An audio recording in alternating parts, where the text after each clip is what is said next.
Selamat datang kembali di channel saya, Rio F. Girsang, dan salam sehat buat kita semua. Semoga kita dalam keadaan sehat di tengah pandemi COVID-19 yang masih melanda. Teman-teman, beberapa waktu yang lalu saya dihubungi oleh teman saya dan dia mengatakan bahwasanya dia terkena PHK oleh perusahaannya. Dan ia hendak mau meminta haknya sebagai karyawan yang di PHK berdasarkan Undang-Undang Nomor 13 Tahun 2003 tentang Ketenagakerjaan. Nah, yang jadi persoalan, dia tidak tahu cara untuk meminta haknya tersebut berdasarkan Undang-Undang Ketenagakerjaan tersebut. Nah, persoalan ini juga banyak dialami oleh karyawan-karyawan lain yang di PHK oleh perusahaan. Pada video kali ini, saya akan memaparkan tentang 4 langkah hukum yang dapat kita lakukan atau karyawan lakukan bila terjadi PHK. Yang pertama, karyawan berhak melakukan atau meminta mediasi bipartit dengan manajemen perusahaan. Nah, mediasi bipartit ini adalah mediasi antara pekerja dengan manajemen perusahaan. Nah, biasanya ini difasilitasi oleh bagian HRD. Pada mediasi ini, karyawan dapat meminta penjelasan dari manajemen perusahaan kenapa si karyawan tersebut di PHK oleh perusahaan dan sekaligus dapat sebagai ruang untuk membela dirinya di hadapan manajemen perusahaan. Memang pada prakteknya persoalan seperti ini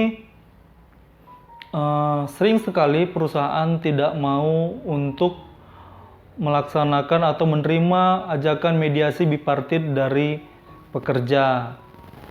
Nah, walaupun mediasi ini dapat atau bisa dilakukan, biasa hasilnya ada dua. Yang pertama, perusahaan tetap atau manajemen perusahaan tetap teguh pada pendiriannya untuk mem-PHK si karyawan, atau terjadi perdamaian antara karyawan dan perusahaan. Artinya pekerja dipekerjakan kembali. Nah, bila yang terjadi adalah perusahaan tetap mengajukan atau melakukan PHK terhadap karyawan, maka langkah hukum yang kedua yang dapat dilakukan karyawan adalah mengajukan permohonan mediasi tripartit ke Dinas Ketenagakerjaan. Nah, langkahnya adalah karyawan harus datang ke Dinas Ketenagakerjaan lalu membuat laporan ke Dinas Ketenagakerjaan wilayah di mana perusahaan itu berada. Nah, nanti di Dinas Ketenagakerjaan, maka pihak dari Dinas Ketenagakerjaan akan meminta kronologis sejak karyawan diterima bekerja hingga pada terjadinya PHK terhadap karyawan. Jadi karyawan harus menuliskannya kronologi sejak kapan diterima bekerja, lalu bagaimana jenis kontrak yang dilakukan, berapa upah, sampai pada kenapa perusahaan melakukan PHK, serta langkah-langkah apa yang sudah dilakukan pekerja sebelum datang ke Dinas Ketenagakerjaan. Misalnya langkah sebelum melakukan itu adalah tadi mediasi. Apakah pekerja sudah pernah melakukan mediasi bipartit terhadap perusahaan? Nah, mediasi bipartit bukan sebagai syarat untuk dapat mengajukan atau membuat laporan di Dinas Ketenagakerjaan, namun hal itu ditanya biasanya agar pihak dari Dinas Ketenagakerjaan tahu betul tentang semua proses yang sudah terjadi. Nah, tadi setelah membuat laporan dan membuat kronologis, maka nanti dari pihak Dinas Ketenagakerjaan akan menunjuk salah seorang mediator. Kemudian para pihak yakni pekerja dan pengusaha akan diundang secara resmi oleh kantor dinas ketenagakerjaan dengan undangan resmi untuk melakukan mediasi tripartit. Nah, pada saat tanggal undangan yang disampaikan, pekerja dan pengusaha biasanya wajib datang agar dapat dimediasi oleh dinas ketenagakerjaan. Nah, bila sudah saatnya mediasi, maka pekerja dan pengusaha akan dimediasi oleh seorang mediator dari dinas ketenagakerjaan. Nah, di dalam mediasi ini biasanya dilakukan 2-3 kali pertemuan. Artinya ketika mediasi pertama gagal, mungkin akan dilakukan mediasi yang kedua, dan bila itu belum ini juga, maka akan dilakukan mediasi yang ketiga. Hasil dari mediasi akan dituangkan oleh mediator dari dinas ketenagakerjaan dalam bentuk anjuran. Nah, anjuran ini biasanya berisi tentang keterangan pekerja. Nah, keterangan pekerja adalah keterangan yang dia sampaikan pada saat mediasi tadi. Lalu juga di dalamnya termuat keterangan pengusaha, yakni keterangan apa saja yang disampaikan oleh pengusaha dalam mediasi. Selanjutnya adalah kesimpulan dan pandangan hukum dari mediator. Serta yang terakhir biasanya berupa anjuran apa yang diberikan oleh mediator terhadap persoalan tersebut. Misalnya, anjuran itu berupa pengusaha wajib membayarkan uang pesangon, uang penghargaan masa kerja, dan uang pengganti hak kepada pekerja. Itu contohnya. Jadi, hasil dari anjuran ini sangat penting apabila masuk ke tahap selanjutnya.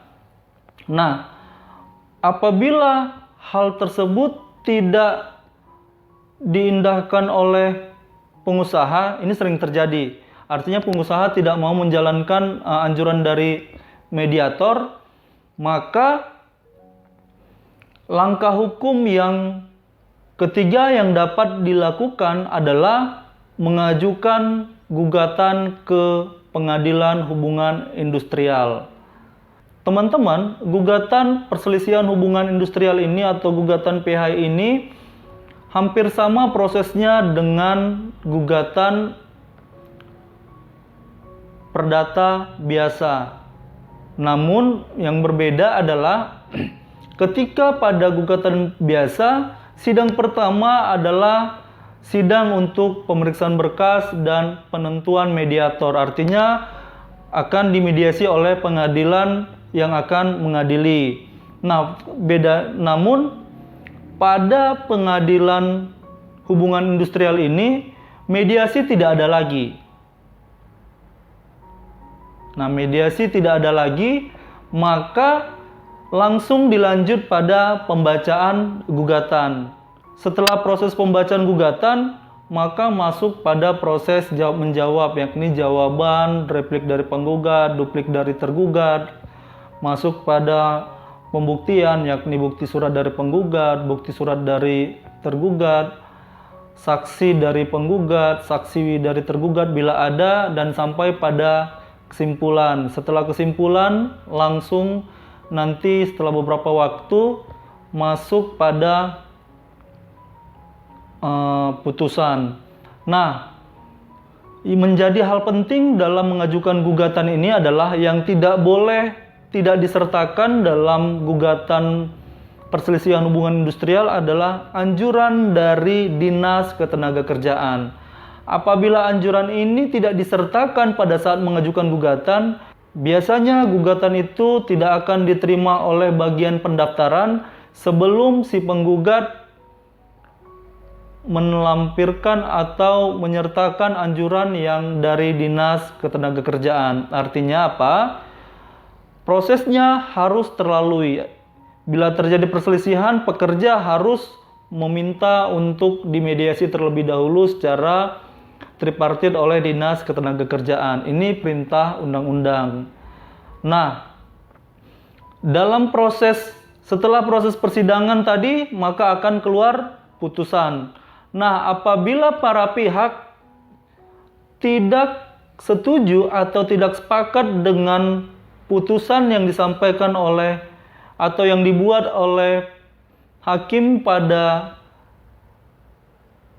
pengadilan hubungan industrial, maka para pihak dapat mengajukan upaya hukum yang keempat, yakni kasasi. Upaya hukum yang keempat atau upaya hukum kasasi ini merupakan upaya hukum yang terakhir. Artinya, tidak ada lagi upaya hukum lain, termasuk upaya hukum luar biasa, yakni upaya hukum PK atau peninjauan kembali, itu sudah tidak berlaku lagi untuk perkara perselisihan hubungan industrial atau pengadilan hubungan industrial. Jadi tahapannya hanya final sampai di kasasi. Selebihnya maka tidak ada upaya hukum lagi yang dapat dilakukan. Apa putusan majelis hakim kasasi pada Mahkamah Agung, maka itulah putusan final yang harus dijalankan oleh masing-masing pihak. Proses hukum kasasi ini sama dengan proses hukum pada perdata biasa. Jadi ada syarat-syaratnya, itu sama dengan proses atau tahapan pada hukum acara perdata biasa. Jadi kalau teman-teman mau tahu prosesnya, teman-teman dapat mengklik ikat yang ada di atas ini supaya teman-teman dapat mengetahui bagaimana tata cara mengajukan permohonan kasasi baik secara perdata biasa maupun pada peradilan hubungan industrial. Teman-teman, sekian dulu pembahasan tentang 4 langkah hukum bila terjadi PHK ini. Terima kasih karena sudah menonton video ini. Semoga video ini menambah pemahaman teman-teman terkait ilmu hukum, khususnya dalam perselisihan hubungan industrial atau pengadilan hubungan industrial.